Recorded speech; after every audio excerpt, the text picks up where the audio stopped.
and gentlemen, please put your hands together for Camille Woods.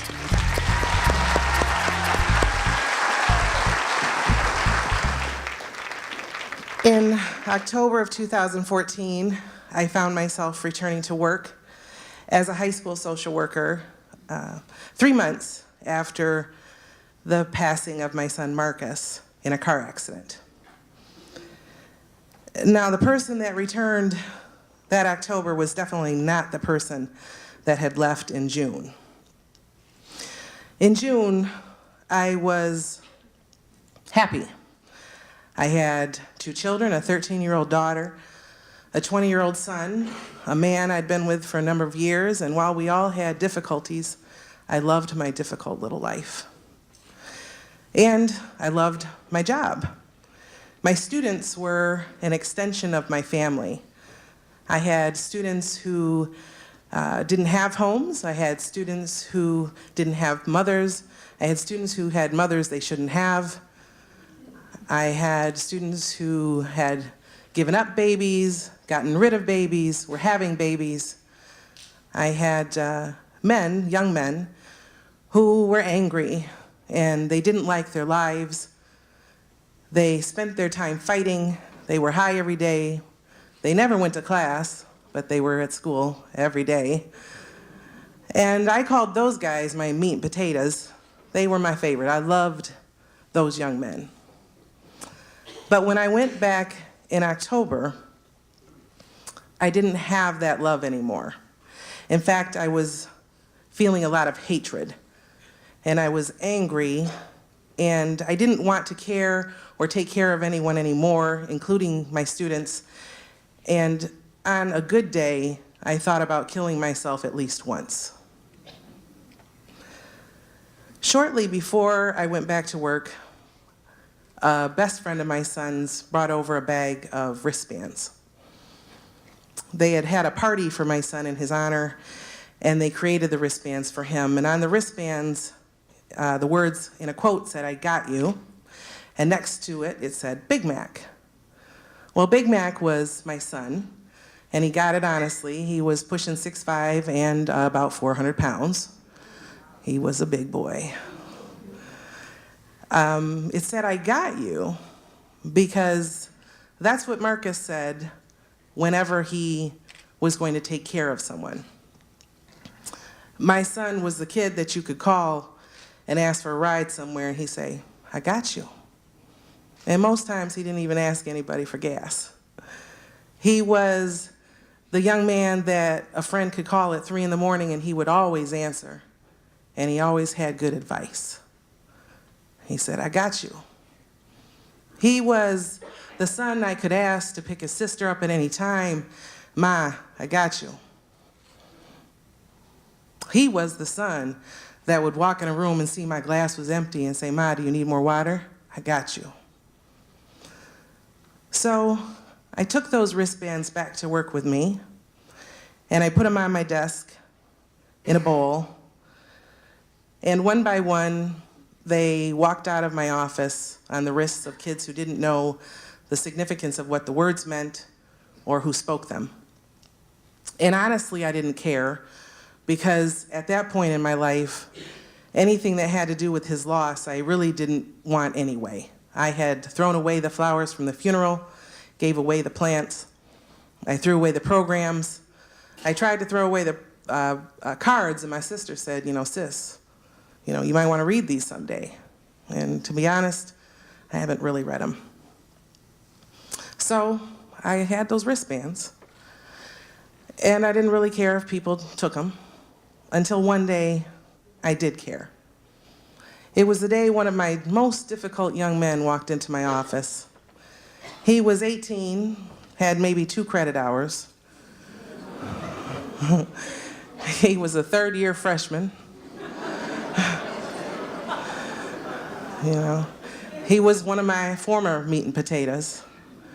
He was high mostly every day. I had to pat him down sometimes and throw it in the garbage, whatever you got on you, because I could smell it.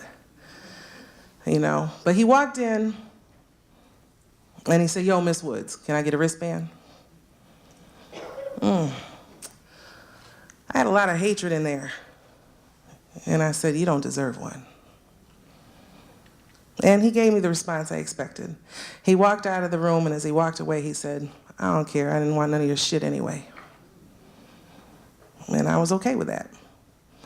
But the next day, he came back. And he walked in my office, kind of with a swagger like he always did, and he picked up a wristband, and he was kind of swinging it on his finger. I said, put it back. He just kept swinging it. And then he asked me the $1 million question. He said, who's Big Mac? Well, this was the last person I wanted to share my son with. But he didn't know I resented him for being alive, so I said he was my son. I pointed him to my wall and I said, anything you need to know about him is on a newspaper article right over there, because I didn't want to have to tell him. He walked over and I watched him reading, and I went back to typing. And then I suddenly heard him exclaim, dang, Miss Woods, your son died? I kept typing. That's messed up, that's fucked up. And then he said, I'm sorry, Miss Woods. But I wasn't ready to forgive him. And I still said nothing. Then he said, what's that got to do with the wristbands? At this point, my rage was bubbling over and I really couldn't handle this conversation anymore. And so before I knew it, I opened my mouth and I said, it has to do with the fact that he was everything that you're not. He loved his life, he loved his mama, he wanted to do great things. He cared for everyone and everything. He was a good young man. He went to school, he graduated, he didn't get high, he didn't fight with people in the street. He didn't do none of the shit you do. What do you do? What do you care about? What the hell do you care about? And I waited for him to cuss me out because that was his MO. But he didn't cuss me out. He shook his head almost in agreeance. And he said, that's what's up, Miss Woods. And when he said that, he was telling me he knew my son was a good guy. That's what's up, I got you, I got it. I didn't give a shit. I said, you know what, why don't you go do something nice for somebody, and maybe I'll give you a wristband, maybe. And as he walked out of my office, he said one more time, that's what's up. It was about a week later that he came back. He walked in with the same attitude, with the same swagger. He walked up to the article on my wall, and he read it over a little bit, and then he came and he sat right in front of me in my chair, right in front of my desk. And he said, yo, Miss Woods, I mowed my neighbor's lawn this weekend. Can I get a wristband?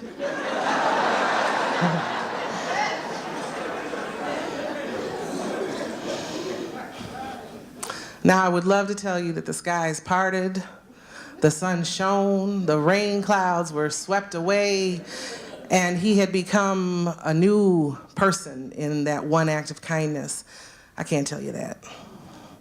What I can tell you is he walked out of my office with a wristband, without so much as a thank you, but the person that had changed in that moment was me. He had offered me something that in 3 months I had been unable to find.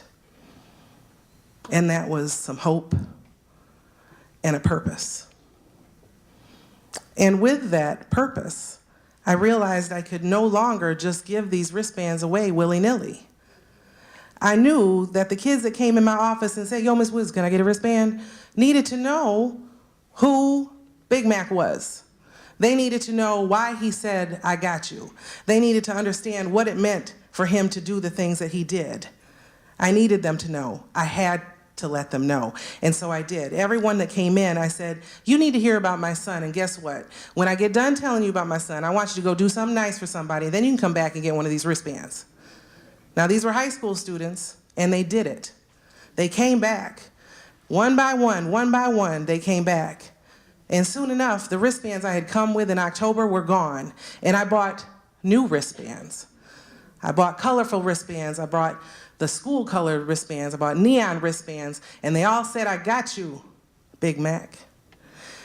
And they kept doing acts of kindness. And what I wanted to create was this school-wide kind of curriculum almost of kindness. And I found that I was stuck in the building I was in. I couldn't make it happen. And the universe came and told me, "You didn't need to work there anymore. You got to work over here." And so I went to a new job, and I was surrounded by new people, and I was surrounded by little people. It was a grade school. I was a social worker at a grade school. And I took my idea to my new boss, and I sat down at his desk, and I pushed a paper in front of him, and I said, "This is what I tried to do where I was at before." I said, "Do you think we could do this? Do you think we could make this happen?" He read what I had, he looked at me, and he smiled, and he said, "I got you." So, April of 2017, Earth Day. What better way to celebrate the Earth than to celebrate each other and be kind to one another? We kicked off what is now known as Project I Got You. We asked our school at a large school-wide assembly where we taught them about Marcus and we taught them about Big Mac and we taught them about everything that he stood for. We asked them to do 1,000 acts of kindness. Now, there's about 450 to 500 kids in the building in about 5 weeks. That was our goal. When we met for our ending assembly, my babies had did 2,755 acts of kindness.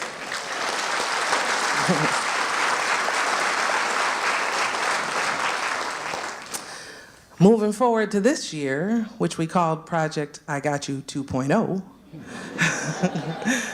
which we kicked off on Martin Luther King Day, and we asked our students, how can you serve others, as Martin Luther King had asked? How can you serve your community? We asked our parents to get involved. We asked the community to get involved. We tied ribbons on our trees to show the visual representation of those acts of kindness. And in 4 weeks, my babies did 2,525 acts of kindness.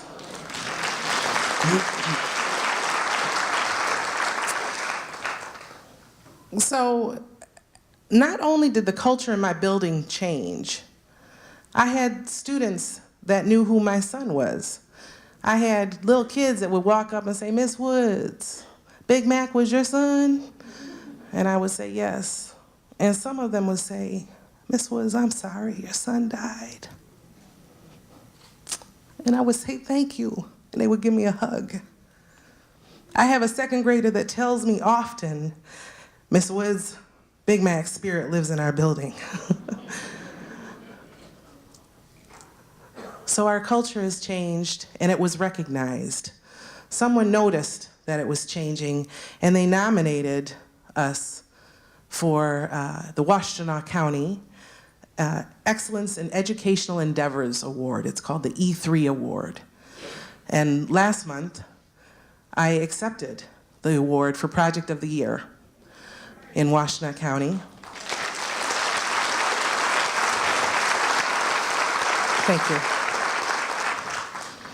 And I couldn't help but think when I was holding this little glass triangle that has all the little words on it, where this had all started.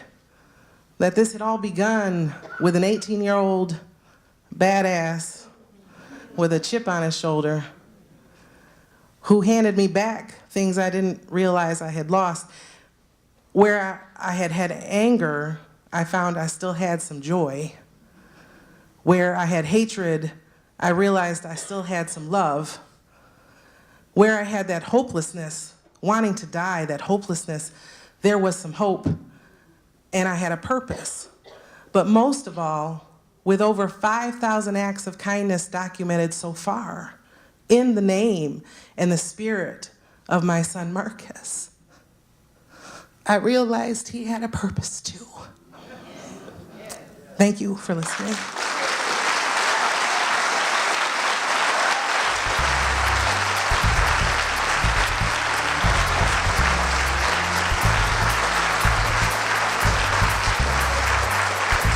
Camille Woods.